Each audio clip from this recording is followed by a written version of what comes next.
The first thing about in performance, there's some things that are visible, and there's that which is invisible. Normally we see this, but we don't see that. And unfortunately, it is what we don't see oftentimes that messes up with how well we perform. Performance is always driven by purpose. Otherwise, it's nothing but an activity. Whatever you do, if it does not have a purpose, it's not performance. It's just an activity. And in many jobs, so many of us are actually doing a lot of activity without a purpose, and that's why we end up not achieving anything. Somebody has been busy all day with a lot of activities, but then when you sit back and you take stock of what happened, you don't actually have anything to show for it, but you're tired. Alright, so let's think about it. They're like these 4 physical aspects of performance, and then there are the 3 that are invisible. The first one is activity. So whenever you hire somebody, obviously there are activities that have to be done. Whenever you want, even when you're hiring somebody, whether it's at home to come and clean or to garden for you, or you're starting a business, there are activities that need to be done, and those activities are always determined by what? Purpose. What is the problem that you're solving? What is the solution that you are giving? So businesses have got 2 things. There's a problem you're solving, and then there's a solution that you are giving. Problem means that something needs to be fixed, it needs to be sorted out. A solution means that something needs to be achieved. So for example, doctors are solving a problem of health issues. Alright? On the other hand, car makers are giving a solution to the limitation of walking, the physical activity. Think about that, right? The reason why we have cars is because we cannot walk everywhere. Physically we get tired, and that's why we have cars. So walking in itself is not a problem, but wanting to get somewhere quick, that's the issue. That's why then you give a solution to that. You understand the difference between a problem and solving a problem and also coming up with a solution. And sometimes in solving a problem, then you also come up with a solution. Does that make sense? Okay. So the first thing is activities. What activities? Activities. What are the natural activities that need to be performed in order to achieve whatever that you are aiming for? If you're struggling with communication, going into class and learning how to communicate. It's more than just about the activities. Now, the reason why you see that the class I'm giving is so different is because I don't only concentrate on this is what you must say, this is how you must say it, and these are the activities that you must do. I've been dealing a lot with a lot of the mindset issues which can stand in the way of you being able to perform the activity. Right? So the first thing, activities. This is in a work environment, a CEO, the founder, whoever will sit down and write down a job description based on the activities. But the job description will have the heading, the purpose as a heading. The second part is capacity. Capacity is about how much of what you can you do? How much work can you do in one particular day? How fast can you think? As a speaker, sometimes I get called in to come and speak for only 7 minutes, and I've got to know literally how many words I can speak per minute, which averages to me about between 150 to 160. So if I'm writing a speech and I want to have an opportunity to be able to make people laugh and to be free, I have to reduce those words to maybe about 155, and then at least I've got space to add more things if I think about them. Does that make sense? And then of course, in terms of your work, to be able to achieve the target that you want. How many sales? How much sales? How many transactions? How much in terms of money? That's capacity. That determines how much your total contribution is. And there's how much, and then there's this one I want, is about how well. Competence. How well, in doing what you're doing, how well are you doing it? In speaking, how well are you speaking? In talking to your clients, how well are you talking to your clients? In giving them the service, how well are you giving that service? How are they experiencing you? This is where it starts to make a bit of a difference. How are your clients experiencing the way you're talking to them when you are providing the solutions that you're providing? How are they experiencing you? All right, so that's why then you come here and then you learn about effective communication, because then that is going to help you to improve how well you do your job. All right. And then there's this one which is quite interesting, fitness. Now this model I came up with it when I used to be a personal trainer and also training MMA. I used to do strength training for MMA fighters, mixed martial arts fighters. I don't know why they asked me, but anyway, so I was doing that. And the first E is energy, fitness. right? You can have all the activities, be able to walk, be able to run for certain periods and do it quite well. But fitness is now about the excellence of what you do. The energy. How much energy in doing what you're doing? Are you doing it slouching? Are you lethargic? Are you just like flat? Or are you energetic? Are you exciting? Are you enthusiastic? What energy are you putting into what you're doing? And the second one is endurance. Now, along with energy is how long, endurance. How long can you do what you're doing? Still doing it well, still doing it with a lot of capacity. And the third one is flexibility. Are you flexible doing what you're doing? All right? Or do you stick to the scripts the whole time? Can you be able to think outside of the box? In any company that I started in, one of the first things that I would do, I would spend time with all the departments that are connected to what I do. When I was in sales, when I was in client care in insurance company, I spent a lot of time with the guys in claims because I understood that actually claims are the tail end of what I do. If I made promises to clients, claims are the ones that are supposed to fulfill it. And so I actually knew what was going on in claims to the extent that I also even knew what was going on in marketing. Because I'm in marketing, they're sending out information to clients which clients are going to ask me about. And that's the question. If you are doing your work every day and then you find that you're always stuck because you don't know what another department that is closely connected to you, you don't know what they do, how much time is that taking away from your work? How does it make you feel as far as, your confidence is concerned in doing your work? How does it make you feel if you already are suffering from insecurity issues? You see how sometimes we can create environments of toughness that we don't have to have. So who is working with you? Because the flexibility will when you know what other departments are connected to you, it gives you the flexibility to be able to say, oh, okay, I know we can't do this, but I know the guys there can, then you can combine that knowledge, bring it together, and be able to give a client a solution based on that. A here is adaptability. Can you adapt to the changing environment? We talked about the clients that have, because of the masks. Hey, did you guys hear that we don't have to wear the masks on the streets anymore? It's changed. Yeah, they made some changes. You can still wear them inside, but in public, no more. You don't need to wear masks anymore on the streets. Wow. Yes. Yes. Going to the beach. But adaptability is that there's I mentioned yesterday the high levels of anxiety because of COVID-19, and now because of the Russia and Ukraine war, and a lot of more things that are already happening in the world that are causing a lot of volatility, unpredictability, uncertainty, creating a lot of complexity. All of those things are already happening, and we need to be able to adapt to change.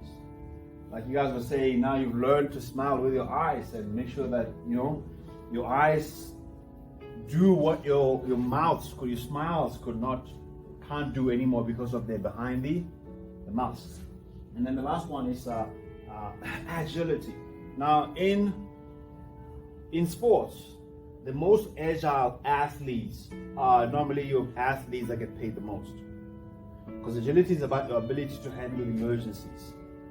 If I'm holding something heavy, my agility would mean that I can be able to balance and be able to hold myself from dropping. That's what agility is. So when you are under pressure and you're doing a heck of a lot of work and you're as highly able, capacitated, competent, and fit, can you be able to hold your work down under pressure and handle the curveballs that are coming at you? Can you handle the curveballs that are coming at you? The twists and turns out of nowhere. If the client, let's talk about communication agility. If a client comes yelling and screaming at you, do you have the agility to adjust yourself to the energy that is coming at you of yelling and screaming and anger? Do you have the communication agility to adjust to what the client is, to the emotion the client is bringing at you? Can you calm down, be firm, speak with authority, while at the same time being empathetic. Alright, and then excellence.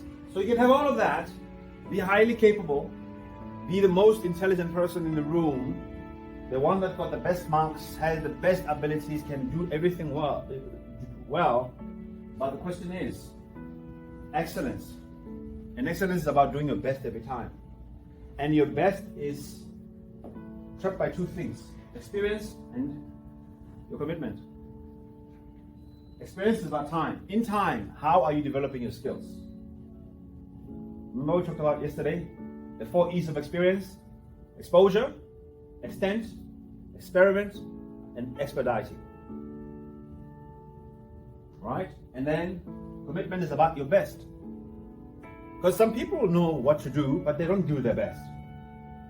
Remember I talked about the top 1% rule? Top 1% rule basically means that they're the top 1% in the world.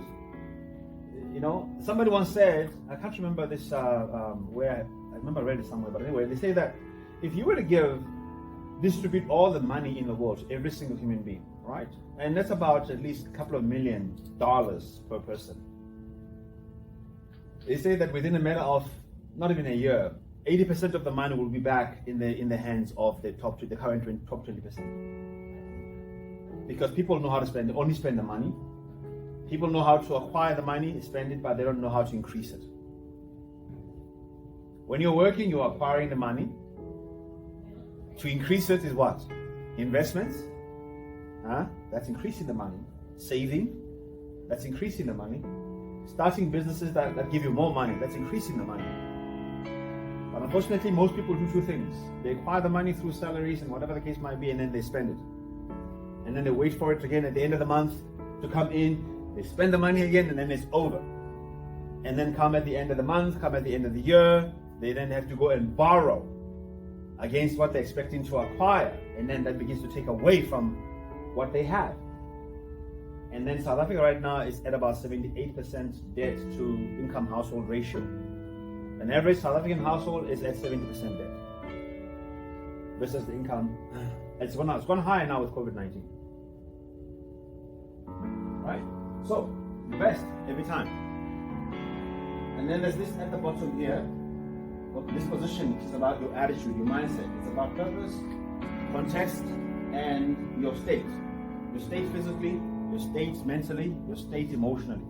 When you're doing what you're doing, what is your current state? Are you angry? Are you happy? Are you feeling good? Are you feeling bad? What is your current state of mind? What is the current state of emotion? What is your current state of physical condition? There's a relationship there. If you don't feel good physically, you then would often not feel good mentally. You often also would not feel good emotionally. So quite a lot of these things sometimes, they've got nothing to do with about anything. If you're not feeling good, let's say if you're not happy with whatever it is that you can do something about, do something about it. I don't care what it is.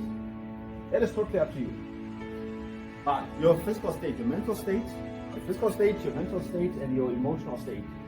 And for us who believe your spiritual state, that's vital to your performance. Vital to your performance. So what are you doing about spirituality if you're not happy? What are you doing about your emotions if you're not happy? What are you doing about your physical state if you're not happy? What are you doing about your whatever state of experience or knowledge if you're not happy with that? Now, this is where we get excited. I want to ask you guys. Then the 3 C's here. You can have everything I've mentioned here, all right? You can be highly capable, highly able, very competent, very fit. You can also be excellent in what you do and exhibit all sorts of levels of excellence. And you can also have a good disposition as far as your purpose. You know what it's about. Context, your historical background. You've done everything that you need to know. You understand what's going on in the situation. And you are in your top notch physically. You are top notch emotionally. You are top notch mentally. But if you don't have these 3 things, they're done. What are they? Confidence, character, courage. Confidence is the strong belief that I can do what I say I can, and the strong belief in my ability to do it. Character These are the laws and the principles that I put on myself when I'm doing what I'm doing. Moral principles. What I would not do for money. What I wouldn't cheat. I wouldn't lie, right? I wouldn't be slack. I wouldn't be lazy. That's character. And then courage is sometimes in situations that we're doing, you've got to have, even if you've got confidence in your character and everything, you have the courage to do the right thing. You have the courage to do the right thing. And character can, of course, help you with that. But you gotta have the courage to do the right thing. This is actually where most people struggle.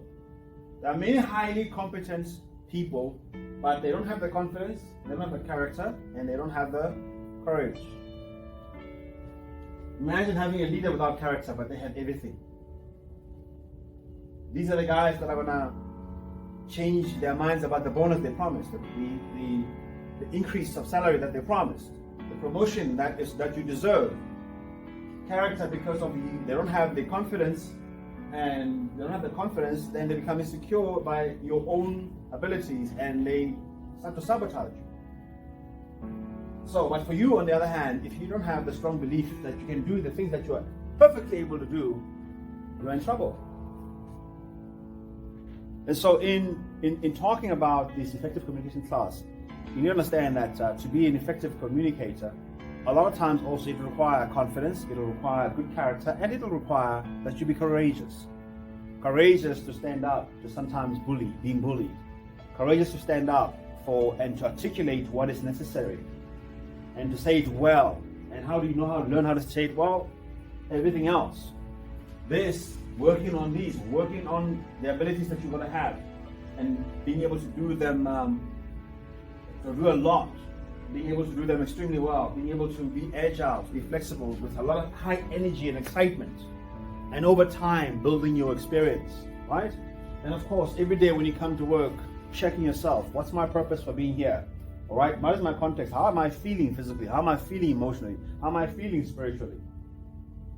Okay, and then of course, when you start coming across challenges, challenging situations, having the courage, having the confidence, when you start coming across having to make certain decisions, do you have the character to make the right decision? Do you have the character to do the right thing? And the thing is this, you would have been here for the 2 days, and you would have learned quite a lot of things that you have learned. And when you get out there, the people that you're going to come across were not a part of this class. They didn't experience this. And you're going to have the courage. And you will have to have the confidence when they challenge you, when they start saying, but who do you think you are now? You think you, what? And you start, because now you're changing, right? And remember, when you start changing around your circle, you're disturbing the harmony. All right? You're disturbing the harmony. The guy starts saying, oh, what are you trying to do? Who do you think you are? Who do you think you are at work? Who do you think you are talking to me like that? And some clients, who do you think you are being that firm and being that confident and being that clear? Who do you think you are? Some kind of a articulate person? And you're like, yeah. Actually, I am. Well, you don't say that to the client, but you say that in your mind. You stand in that confidence. Say, yes, I don't just, I know what I'm talking about. This is what I'm going to do for you. This is how I'm going to be able to do it for you. And you can trust me. And sometimes that requires courage.